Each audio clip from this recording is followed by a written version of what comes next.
Ya, baik. Terima kasih sahabat keluarga Muslim. Anda masih bersama kami dalam program Bincang Sehat dengan tema kita kali ini mengenal penyakit thalassemia. Bagi Anda yang ingin berpartisipasi bisa menghubungi kami di 0817944280 atau 282 dan bisa juga mengirimkan pertanyaan Anda via SMS center kami di 0813 7003166. Ya, baik. Apakah thalassemia nih dok bisa mempengaruhi IQ anak seperti itu misalnya, atau kemudian apakah ini bisa dikategorikan juga penyakit stunting gitu dok? Ya, jadi kalau thalassemia ini seperti kita cerita sebelumnya, Mm, kelainannya pada struktur pembentukan daripada Hb atau hemoglobin. mm, Hemoglobin ini sendiri tadi iya. untuk mengangkut oksigen ke Mm, jaringan. Ke jaringan mana? Ke semua jaringan, termasuk ke jaringan otak sendiri. Jadi kalau jaringan otak kurang mendapatkan suplai darah, iya. otomatis akan terjadi gangguan tumbuh Oke. kembang, Mm, gangguan mungkin perilaku juga bisa, gangguan iya. perkembangan walaupun asupan makanan juga banyak, tapi Mm, karena pembawanya juga akan terganggu, mm. hemoglobin tadi maka akan terganggu tumbuh kembangnya, kira-kira Oke. seperti itu. Oke, berarti ada kemungkinan dok ya, Iya, walaupun kita ketahui ada juga orang yang menderita thalassemia tapi dia seorang insinyur gitu dok iya, ya, pekerjaannya juga cukup sangat penting seperti itu dok ya. Nah, mengingat ini tadi adalah penyakit genetik, ini adalah tentunya penyakit yang bukan hanya harta aja yang diwariskan gitu dok ya. Mungkin kalau harta diwariskan kita sangat gembira seperti itu dok ya, tapi penyakit diwariskan ini tentunya semua anak tidak mau diwariskan penyakit kepadanya seperti itu. Nah, apa yang harus dilakukan nih dok agar ini bisa kita cegah seperti itu? iya.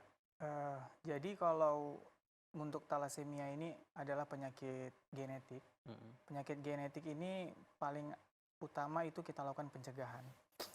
Pencegahannya bagaimana? Pencegahannya eh, adalah kita melakukan screening kepada Mm-mm. pasien, Oke. terutama pasien-pasien yang Mm-mm. atau orang-orang yang akan menikah. Sekarang memang Mm-mm. sudah Iya iya. mulai banyak dilakukan screening-screening Mm-mm. eh, sebelum nikah ya. Mm-mm. Itu untuk melihat apakah dia ada gen pembawa thalassemia ini atau tidak. Oke. Karena seperti kita cerita di sebelumnya, Mm-mm. Iya. orang yang thalassemia minor banyak yang tidak bergejala. Mm-mm. Tapi kalau Iya. kita lihat dari pemeriksaan laboratorium itu akan nampak. Mm-mm. Jadi kalau orang yang thalassemia minor Mm-mm. kebetulan ketemu juga atau menikah juga dengan orang yang thalassemia minor juga, Mm-mm. sama-sama tidak bergejala dua-duanya, Iya iya. tapi akan melahirkan anak, kemungkinan 25% anaknya itu akan menjadi thalassemia mayor. Mayor 25% dok Iya, ya. Oke. Ini begitu. pernikahan antara thalassemia minor dengan minor Minor dengan seperti. minor yang Oke. sama-sama tidak ada gejalanya. Oke. Ini juga Begitu. ini bisa menimbulkan kemungkinan 25% dok ya. 25% 25%. Oke. anaknya akan jadi penderita thalassemia mayor. Mayor. Ini kalau mayor dengan minor dok. Kalau yang mayor dengan yang minor, Mm, maka ini 50%. mm, mm, 50% anaknya itu akan menderita mm, mm. thalassemia yang mayor. Mayor. Jadi Selebihnya ini bisa normal dengan minor seperti itu dok. selebihnya itu Mm, biasanya dia akan menjadi carrier. Carrier. Carrier itu yang thalassemia minor tadi, yang Minor. dia Oke. mungkin Mm, tidak mm, bergejala berat, tapi mm. tetap ada gen pembawanya, Oke, itu antara mayor dengan minor, dok minor. ya. Oke, kalau normal dengan mayor atau Kalau normal dengan normal minor. dengan yang mayor, Hmm, normal hmm, dengan yang mayor, iya. maka anaknya memang tidak ada yang terkena thalassemia yang mayor, yang Hmm, gejala berat tadi iya, anemia iya. berat itu tidak ada, Hmm, tapi semua anaknya itu akan menjadi pembawa sifat, pembawa sifat atau ya, minor tadi disebut dok atau ya. minor tadi. Nah itu Oke, dia. ya Jadi ini. pentingnya untuk Hmm, menghindari daripada penyakit ini hmm. adalah screening dari sebelum pernikahan. Oke, screening ini maksudnya tes dulu Iya, darahnya seperti itu dok ya. begitu. Nah, ini pengetesan darah ini apakah ini khusus dok atau sama seperti misalnya kita tes darah apakah si kolesterolnya tinggi atau gimana? Ini apa sama atau gimana dok? Ya, jadi untuk Mm-mm. tes darah pada thalassemia ini Mm-mm. sebenarnya relatif agak sedikit kompleks. Oh, Tapi berarti pertama kita mm-mm. bisa lakukan pemeriksaan pemeriksaan darah rutin dulu. Mm-mm. HB-nya berapa, Iya, iya. ukuran eritrositnya itu bagaimana. Mm-mm. Biasanya nanti kalau dari lab itu kita bisa nampak ukuran eritrositnya itu Iya. Mm-mm. untuk talasemia itu kecil-kecil nanti Kecil. Ini eritrositnya. mungkin ya bagi bisa kita lihat mungkin dok bentar lagi ini mungkin bagi teman mungkin bisa menampakkan beberapa gambar ini terkait dengan gambar thalassemia tadi dok, darah seperti itu. Ya. Oke, mungkin ya kita tunggu dok. Ya, nah ini mungkin udah muncul dok. Dokter bisa jelaskan nih antara kedua nih dok. Ya. Mm-mm. Jadi kalau kita lihat Mm-mm. pada gambar yang sebelah kiri itu Iya. yang Mm-mm. ya itu yang normal, Ah, ah. dan yang sebelah kanan itu pasien-pasien yang anemia secara umum. Itu yang Kita jarang lihat nampak tuh, iya dok. jarang-jarang Mm-mm. nampaknya. Iya, Karena iya. memang HB-nya akan rendah dan kadar eritrositnya juga akan lebih di bawah orang yang normal. Jadi Mm-mm. tingkat kepadatan dari eritrositnya juga akan berkurang dibandingkan orang normal. Ini tentu akan berpengaruh terhadap kapasitas eritrosit dalam Iya. mengangkut oksigen. Ini kita lihat ada infus. Ini Iya. maksudnya memang harus diinfus seperti itu, transfusi Jadi darah. untuk thalassemia mayor Mm-mm. atau thalassemia yang lainnya, Iya. itu memang karena penyakitnya penyakit genetik, Mm-mm. jadi sampai sekarang memang belum bisa diobati. Oke. Jadi pengobatannya bagaimana? Satu-satunya jalan adalah dengan transfusi darah untuk menaikkan HB-nya. Jadi pasien-pasien terutama yang thalassemia mayor, maka dia akan rutin melakukan transfusi darah. Oke, Gitu. iya, iya. Nah, itu dia sahabat Komsin, tentunya ya sangat sedikit sedih juga melihatnya dok ya, bagi mereka yang menderita penyakit ini karena dari kecil itu apakah sejak umur berapa itu mulai harus transfusi darah terus dok? Itu sebenarnya kembali lagi pertama apakah dia thalassemia mayor atau minor. Mm-mm. Kalau yang mayor sendiri itu sebenarnya bervariasi. Mm-mm. Bahkan mulai umur yang 1 tahun, 2 tahun itu udah ada yang transfusi rutin. Mm-mm. Transfusinya kalau untuk tingkat yang udah beratnya Mm-mm. itu butuh banyak untuk per tahunnya. Iya. Bahkan kalau misalnya orang normal atau Iya. orang normal dewasa itu biasanya bisa mendonorkan darahnya sekitar 3-4 bag per tahun. Per tahun. Kalau untuk orang thalassemia, dia butuh 12 orang untuk mendonorkan untuk dia aja 1 tahun. 1 tahun. Ya, jadi cukup banyak dan cukup sering dia akan dilakukan transfusi darah. Itu dalam 1 bulan 1 kali cukup transfusi darah atau gimana dok? Itu sebenarnya bervariasi. Bervariasi. Iya, kadang dia bisa sebulan sekali, bahkan ada yang lebih sering lagi dibandingkan itu. Oke, ini Jadi berarti memang mungkin tingkatnya sudah bervariasi. parah sekali Iya. seperti itu dok ya. Oke. Nah, ini untuk yang mayor tentunya dok ya, tapi untuk yang minor ini tidak perlu harus transfusi darah selalu seperti itu dok ya. Tentunya kalau transfusi darah ini apakah ada efeknya bagi penderita itu dok? Tentunya tadi untuk pengobatan thalassemia mayor sendiri tidak lain hanya pengobatan untuk transfusi darah.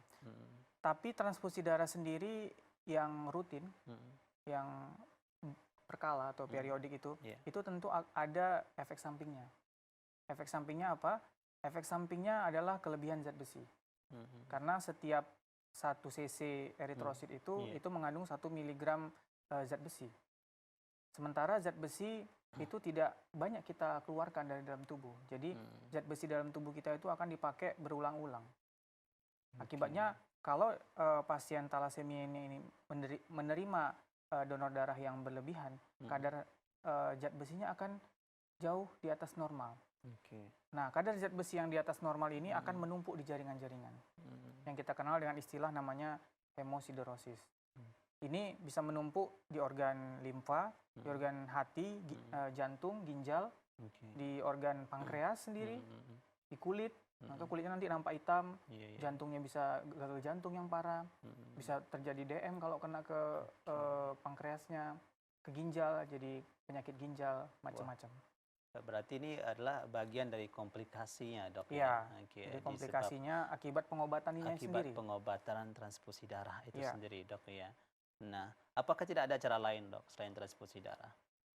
Ya, jadi kalau untuk pengobatannya sampai saat ini hanya transfusi darah. Transfusi darah. Tapi untuk menyiasati itu, tentunya ada yang dilakukan oleh dari pihak medis, yaitu pada pasien-pasien yang dilakukan transfusi rutin, maka diberikan juga obat-obat yang mengikat zat besi. Istilahnya namanya iron chelating agent. Ya, ada beberapa obatnya mungkin kalau dulu obatnya itu masih harus disuntikan, sekarang sudah ada obat-obat yang bisa diminum dalam bentuk sirup atau bentuk oral, bisa diminum. Jadi obat itu mencegah pasiennya kelebihan zat besi. Jadi begitu. Ya alhamdulillah dok ya. Tapi kalau mungkin saya tambahkan, kalau untuk sekarang beberapa terakhir mungkin ada dilakukan penelitian-penelitian terbaru. Penelitian terbarunya dicoba dilakukan transplantasi. Tapi memang belum menunjukkan hasil yang memuaskan, masih dalam tahap penelitian. Oke, ya mudah-mudahan ya ini terus berkembang penelitiannya dok ya, sehingga ya para penderita thalassemia ini dapat tertolong dan dapat bekerja atau dalam tidak terlalu terganggu aktivitasnya seperti itu dok ya. Nah kemudian selain faktornya tadi yaitu pencegahannya tadi dok ya, yaitu harus screening sebelum menikah seperti itu. Nah ini biasanya yang dokter dapati, apakah ini sejauh mana nih dok orang yang misalnya di Medan ini yang mau screening sebelum menikah itu, ini banyak nggak dok atau gimana? Ya, tentunya ini perkara yang agak sulit sebenarnya, karena screening apalagi orang sehat kan biasanya nggak mau ditusuk-tusuk gitu diambil darahnya. Tapi mulai belakangan ini sudah mulai muncul kesadaran di masyarakat untuk melakukan screening ini, karena melihat sudah banyak sosialisasi dengan thalassemia juga, melihat efek yang bisa ditimbulkan, generasi yang bakal dilahirkan itu seperti apa, sudah mulai banyak. Tapi memang karena screening ini butuh biaya, jadi memang biasanya screening dilakukan untuk orang-orang yang biasanya lebih mampu gitu. Lebih mampu yang memang lebih concern ke arah kesehatan, itu yang banyak melakukan screening. Tapi untuk jumlahnya memang belum banyak. Untuk di Medan itu sendiri itu memang udah ada alatnya seperti itu dok ya? Screeningnya itu bisa dilakukan dengan pemeriksaan laboratorium biasa sebenarnya awal. Kemudian nanti kalau misalnya terindikasi ada kelainan, baru dilakukan pemeriksaan yang lebih lanjut. Pemeriksaan lebih lanjutnya itu pemeriksaan analisis HB. HB-nya apakah komposisinya normal atau ada HB-HB yang dicurigai tadi thalassemia. Tapi kalau untuk konfirmasinya memang kalau untuk di Medan kita masih kirim ke Jakarta untuk pemeriksaan genetika atau pemeriksaan molekuler. Ya, sahabat kaum muslim, itu dia beberapa hal dari komplikasi, kemudian juga penyebab, dan ada hal yang harus kita lakukan tadi yaitu screening darah. Ini sangat penting sekali dok ya. Jadi kita harapkan memang bagi masyarakat untuk lebih menyadari hal ini, sehingga bagi kita yang mungkin bagi teman-teman sahabat kaum muslim hendak menikah, ini alangkah bagusnya pada pasangannya ini ditanyakan dulu dok ya, atau disuruh screening dulu seperti itu. Oke, ini kisaran biayanya ini besar di sini di atas 5 atau 10 atau gimana dok? Nah kalau untuk screening di awal itu biayanya nggak mahal, mungkin sekitar 100 ribuan untuk pemeriksaan darah rutin biasa. Berarti ini bisa dikategorikan masih murah dok? Masih murah, tapi kalau untuk sudah terindikasi dari pemeriksaan darah rutinnya ada kelainan, nah dilanjutkan ke pemeriksaan yang berikutnya itu memang lebih mahal, dan sampai ke pemeriksaan yang genetik itu memang sudah lebih mahal lagi, memang di atas yang sudah menyentuh jutaan gitu. Iya, itu dia. Jadi ini mudah-mudahan ya walaupun dengan harga biaya seperti itu, tapi ini tentunya sangat perlu sekali dok ya, tidak masalah dengan ya daripada nanti pasangannya akan kecewa seperti itu dok ya, anak-anak akan mewarisi penyakit thalassemia seperti itu. Tapi bukan berarti tidak boleh menikah dok ya mereka dok ya?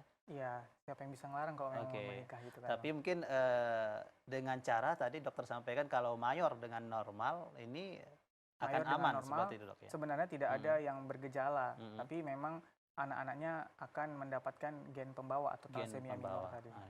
Ya, jadi dihindari mayor dengan mayor atau mayor dengan minor dok ya. Ya baik dok, nanti kita akan lanjutkan lagi bagaimana pencegahannya masih, kemudian pengobatannya juga. Namun kita jeda terlebih dahulu dok.